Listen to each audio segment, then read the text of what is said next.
Allô? Ouais, salut Christian. Ouais, ça va, ouais. Ah merde! Et alors?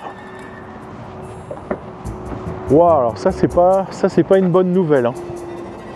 Ouais.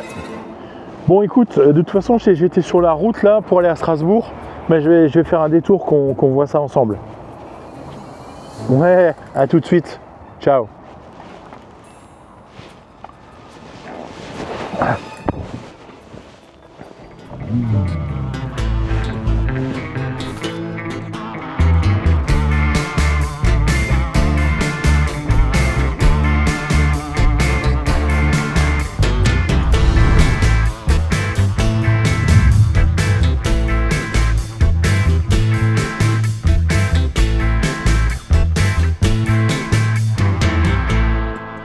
Hello les aviateurs, bienvenue sur ma chaîne YouTube, content de vous retrouver. Regardez, je suis chez Strasbourg Aviation Service, mon avion est cassé, alors on va aller voir ce qui se passe. Restez bien jusqu'à la fin parce qu'il y a plein de choses inattendues dans cette vidéo. C'est parti. Florian, écoute, t'as super bien bossé, on va regarder ensemble, mais ce que je voulais dire à mes internautes, c'est j'ai acheté cet avion en fin de saison, c'est la première annuelle qu'on faisait. Et je t'ai demandé de vraiment jeter un œil particulier à cet avion. Pourquoi? Parce que je vais voler beaucoup, je vais emmener beaucoup de monde, etc., des potes, etc. Et je voulais que l'avion soit regardé sur toutes ses coutures. C'est ce que tu as fait. Voilà. On voit très bien là que tu as démonté une partie de la queue. Je voudrais déjà que tu m'expliques pourquoi tu as fait ça. Quels sont les endroits un peu particuliers à regarder. Enfin voilà. Alors comme tu disais, c'est un avion, c'est la première fois qu'on l'a en entretien. C'est un avion qui a 60 ans, donc il était préférable, on va dire, de bien inspecter en profondeur tous les côtés structure de l'avion.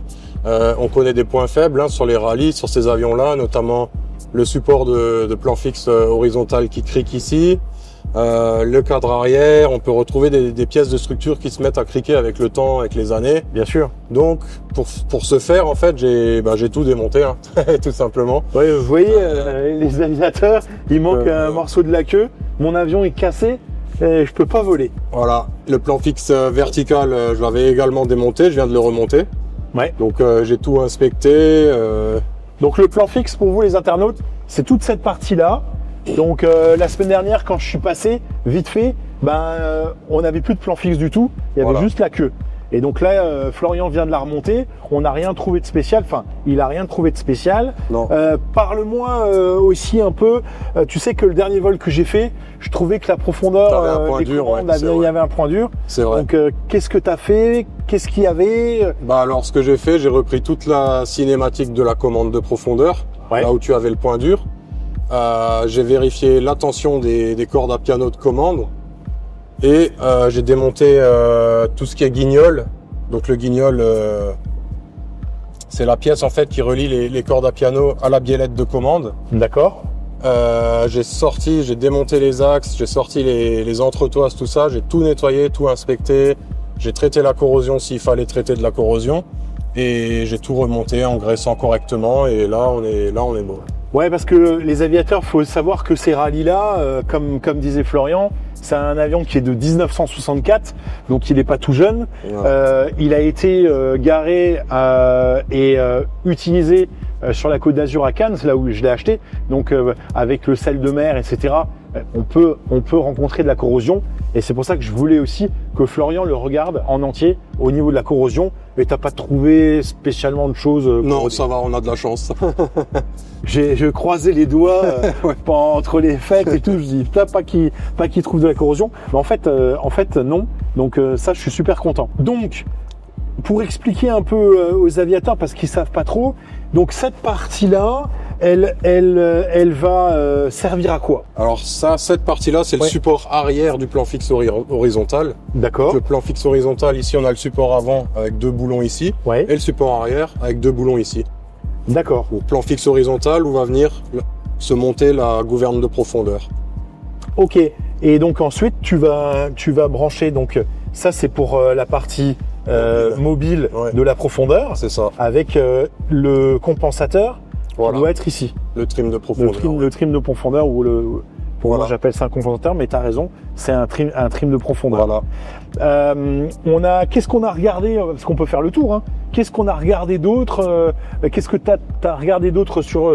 Ah si, on a fait un gros changement, parce que je sais pas si vous avez vu les aviateurs, mais dans mes premières vidéos que j'ai fait avec cet avion, la partie là était cassée ici, et donc là j'ai vraiment de la chance, mais ça c'est Florian qui va nous le dire, comment on a réussi à trouver cette pièce qui est, vous pensez, 1964, ça fait bien longtemps qu'elles sont plus fabriquées, donc j'ai eu de la chance, mais je voudrais que tu l'expliques parce que c'est rigolo, quoi. Bah alors là, encore un gros coup de chance, parce que il s'avère que cette glace ici, c'est une pièce d'origine Socata qu'on avait encore en stock ici. Waouh! Et donc, grâce à Jean-Philippe, qui est là depuis des années et des années, un jour je suis passé avec le rallye quand je l'ai ramené la première fois, et je dis on peut pas laisser ça comme ça. Et Jean-Philippe il a dit ah il faut que j'aille voir là-bas, au-dessus là, il y a des trucs et tout. Et puis on l'a vu redescendre avec le carton. Il n'y avait même pas de GA Form 1 à l'époque. Donc, Non, à l'époque il y avait pas. Il y avait pas. Mais par contre, c'est une pièce d'origine qui est de 92, je crois. Ouais, 92 ou 91. quelque chose comme ça. 92, qui est là depuis 91 Voilà. ou 92. Avec son tag d'identification Tout. d'origine. Donc, et le bon côté, parce qu'on aurait pu trouver l'autre côté, mais en fait, Ouais. parce que c'est pas les mêmes. Et Non, la donc, couleur est pas la franchement, j'ai eu un cul, mais grave, quoi. Donc, ça a été fait. Et puis, bien évidemment, mais ça, je vais te laisser l'expliquer, tout ce qui est volet, galet, Après, c'est la révision routinière.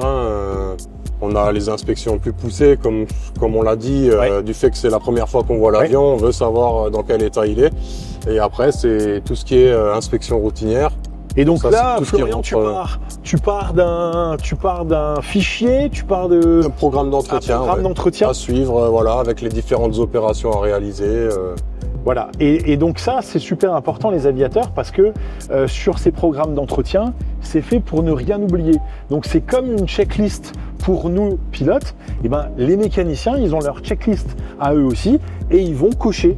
J'ai fait ci, j'ai fait ça, j'ai fait ci, j'ai fait ça, pour qu'on puisse rien oublier. Et ça fait partie de la sécurité des vols également. Florian, on continue. Donc les volets, t'as rien trouvé de spécial. On a, non. Graissé. Voilà, nettoyer, graisser, inspecter. Ouais. Pareil les Pareil ailerons. pour voilà, tout ce qui est commande de vol.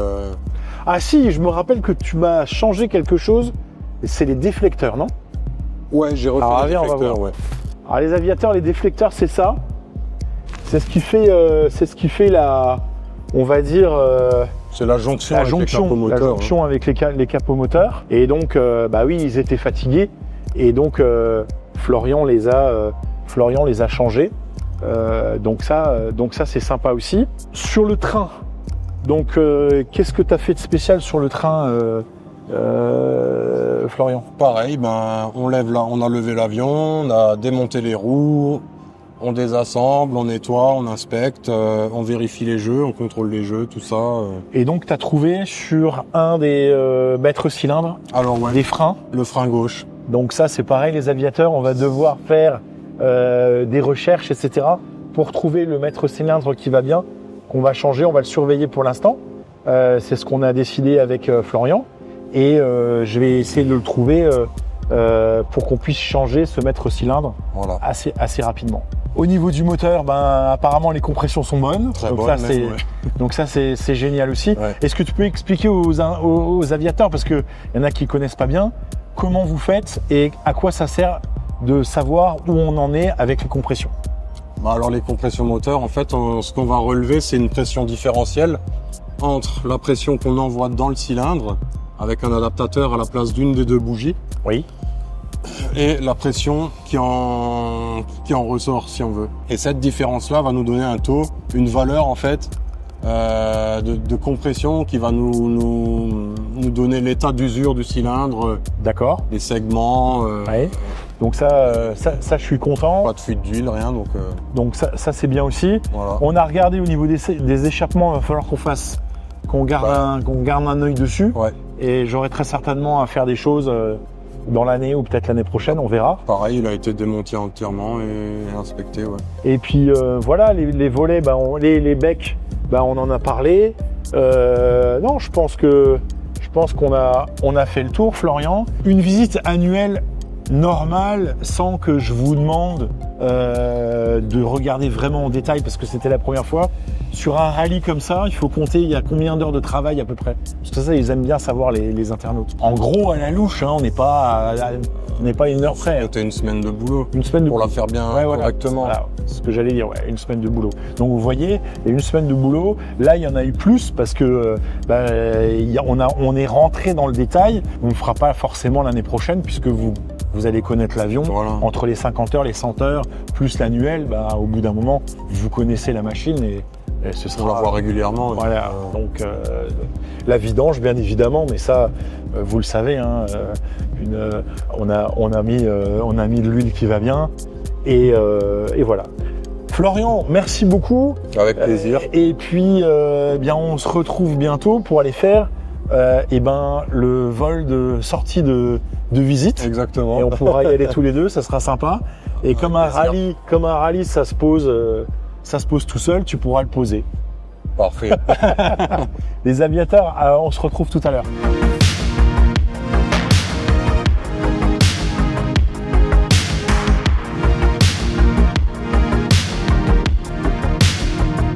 Christian, maintenant on est sorti de l'atelier, on est dans ton bureau. Merci de nous accueillir déjà. Et venu. Bonne année. Merci, bonne année aussi. Plein de vols, plein de mécanique, plein de business. Les aviateurs, je voulais vous faire connaître Christian, vous l'avez déjà vu plusieurs fois, mais je voulais rentrer un peu plus en détail sur pourquoi j'ai mis mon avion là. Tout simplement parce que c'est un atelier que je connais depuis des années. Avec Jojo Kern qui traîne toujours là de temps en temps et maintenant Christian. Et je voulais vraiment regarder en détail parce que c'était ma première annuelle sur ce rallye et je voulais vraiment qu'on le regarde en détail et je voulais dans un atelier vraiment sérieux que je connaissais depuis longtemps. Christian, merci. Je voudrais que tu nous expliques un peu comment ça fonctionne une annuelle, qu'est-ce que vous faites en particulier, je sais que vous faites de la vente, mais vous faites aussi beaucoup d'entretien, etc. Donc, vas-y, éclate-toi. Tout de A à Z, de la vente d'avion, de l'entretien d'avion, toute marque. On est principalement spécialiste Cessna depuis une bonne quarantaine d'années. C'est Jojo Kern qui avait lancé la station-service. Moi, je l'ai repris en 2001. Wow, 2001 déjà 2001, ouais, donc quand même 25 ans d'aéro. Donc on commence un peu à avoir de la bouteille, on connaît un peu tous les types de Cessna, leurs petits problèmes, leurs petits avantages. Les rallyes, on connaît pas mal aussi parce que mon prédécesseur, c'était Henri Locher, on l'appelait le pape du rallye à Strasbourg. Ouais. C'était déjà moi je n'étais pas né, donc voilà. C'est ce qu'on expliquait. On a continué à travailler sur rallye. Mon chef d'atelier Jean-Philippe, il connaît très très bien cette machine, il la connaît par cœur. Donc d'ailleurs tu as pu voir les archives qu'on avait, les services bulletins qui datent des années 70. C'est presque des reliques. Et puis la verrière, la partie haute de la verrière, où j'ai eu une chance inouïe, c'est ce qu'on expliquait avec Florian tout à l'heure aux aviateurs. Ah oui, ça c'était la surprise. C'était la surprise quand on a vu descendre Jean-Philippe avec un bout de carton sous le bras et elle était neuve. Franchement, j'ai vraiment eu de la chance. Ouais, on a la chance d'avoir, comme ça fait 40 ans qu'on existe, on a la chance d'avoir quelques pièces assez rares ici, que ça soit du Cessna, du Rallye, d'autres marques aussi, un peu du Robin plus récent. Oui, et puis on a plein de choses. Et puis l'autre jour, pour rien vous cacher, je suis tombé en rade à Aix-en-Provence avec un Piper Meridian. Et grâce à Christian, on a pu trouver la pièce très vite, puisque chez Piper, ils annonçaient 6 semaines ou 6 semaines de délai, ou 8 semaines de délai. 6 ou 8 semaines de délai, on a réussi à dégoter une pièce en Allemagne chez un collègue. Ouais, et comme on est une petite structure, on est 4 personnes, donc en fin de compte, quand les clients nous appellent, ils ont soit moi, soit le chef d'atelier, soit ma fille qui s'occupe un peu des pièces. Donc on est très très réactif, on n'est pas une grosse structure où il faut remplir des tonnes de papier avant de pouvoir déclencher un truc. Ah ouais, non mais là Donc c'était génial. On a pu déclencher ça, tu m'as appelé je crois le matin à vers 11h, je crois, un truc comme ça, et puis le lendemain matin la pièce était à Aix-en-Provence sur le bureau du propriétaire, quoi. Ah ouais, non, franchement donc, là, donc c'est super intéressant de travailler avec Strasbourg Aviation parce que justement ils ont cette réactivité. Donc ça c'est une chose. La deuxième chose que je voulais dire aussi, c'est que ils ont une autre réactivité, c'est qu'ils arrivent à prendre les avions vachement rapidement, quoi. Et ça c'est pas dans des gros ateliers énormes où il faut attendre, etc. Là on arrive, on a un problème, on est tout de suite pris en compte. Donc ça c'est génial aussi. Ouais, c'est génial. Ça c'est on va dire grâce à la structure qui reste quand même très humaine. C'est vrai que quand moi j'ai le coup de fil, je vois avec le chef d'atelier, je lui demande alors j'ai un avion en panne, qu'est-ce qu'on fait, est-ce qu'on peut aller, est-ce qu'on peut pas aller. Bon, l'atelier est toujours plein d'avions, ça c'est normal, mais on essaie toujours de privilégier l'urgence.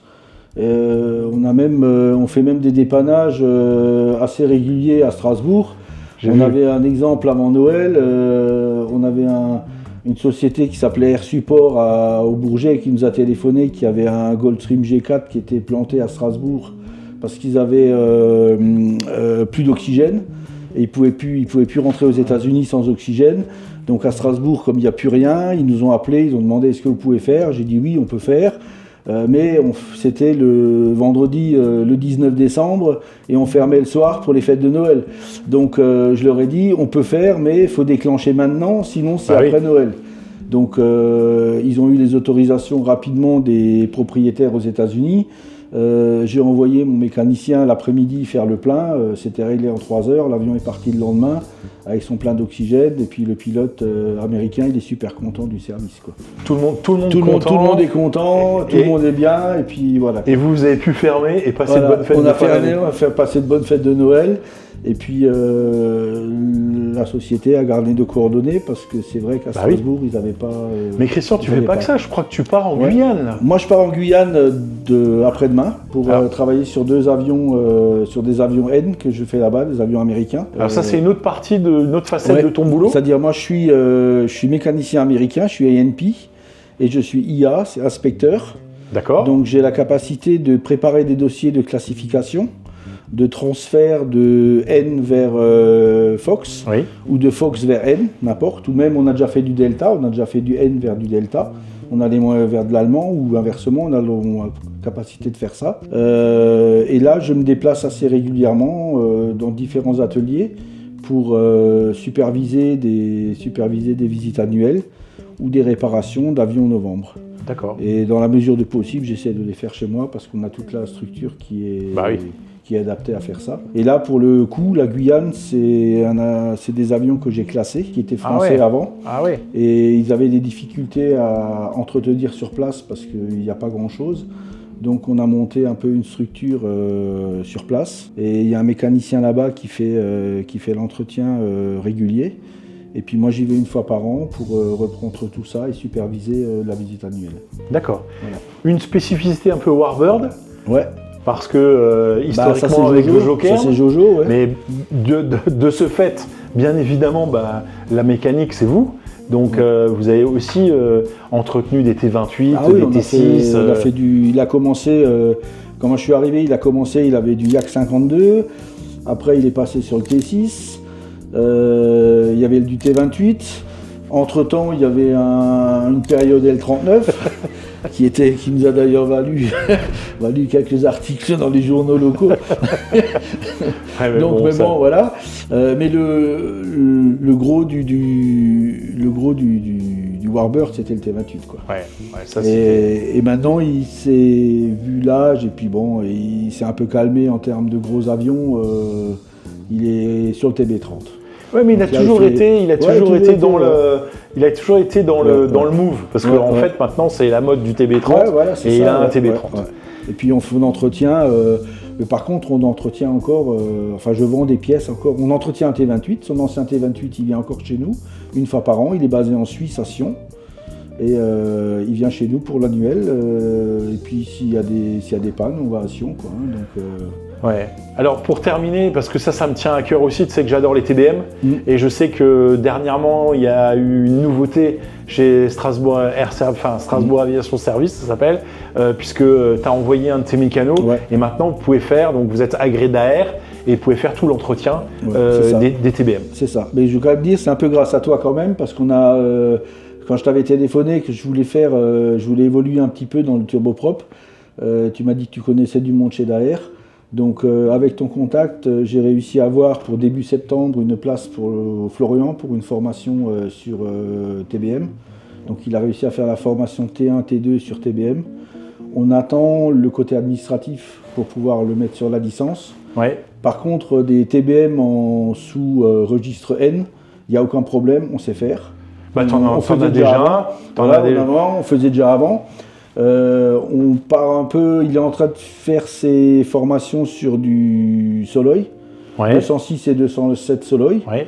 Donc ça c'est un appel au para. Voilà. Parce qu'il n'y a plus rien dans le coin en plus. Il n'y a plus trop rien dans le coin. Et donc là on va être prêt au printemps sur le Soloy. Et l'évolution cette année c'est le PA46. De trouver une formation sur du PA46. Sachant qu'en Europe, il y a, à ma connaissance pour l'instant, il n'y a personne qui peut faire de formation. Il y aurait une boîte en Serbie, mais je ne suis pas sûr. Sinon, il faut aller aux États-Unis. C'est ça. Donc là, on est en train de voir comment on peut parce qu'il y a quand même beaucoup de PA46 qui tournent. Et puis il y a du M500, M600, maintenant le Fury M700 qui arrive au fur et à mesure. Donc c'est une bonne. Donc tu boucles la boucle. C'est ça. On en fait du PA46, on en fait déjà en N, mais on voudrait se conformer, on va dire, aux réglementations pour être clair avec tout le monde. On pourrait faire de l'EASA aussi. Du N, on en fait déjà depuis quelques années. On a la doc du PA46, on a tout ce qu'il faut, on connaît l'avion. Non mais c'est bon à savoir. On a modifié un, voilà. Mais on voudrait évoluer un petit peu dans le système EASA aussi, pour pouvoir avoir le panel complet, quoi. Christian, merci beaucoup. On se revoit rapidement pour se faire une bouffe quand tu rentres de Guyane. On va faire ça. Et puis voilà quoi. Puis on ira faire un tour de rallye. En espérant que ton rallye ait bientôt nouveau une profondeur. C'est en train, donc c'est en bonne voie. Ça marche. Merci beaucoup Christian. Je t'en prie. Les aviateurs, on arrive à la fin de ce vlog. J'espère que ça vous a plu. Laissez-moi un commentaire, un petit like. Ça fait toujours plaisir. Et si vous n'êtes pas encore abonné à ma chaîne Rico Pilot, eh bien, ce serait sympa de vous abonner. Ça fait toujours plaisir. On se retrouve dimanche prochain, 11 h, pour un nouveau vlog. Si vous voulez voler safe, à bientôt les aviateurs. Ciao.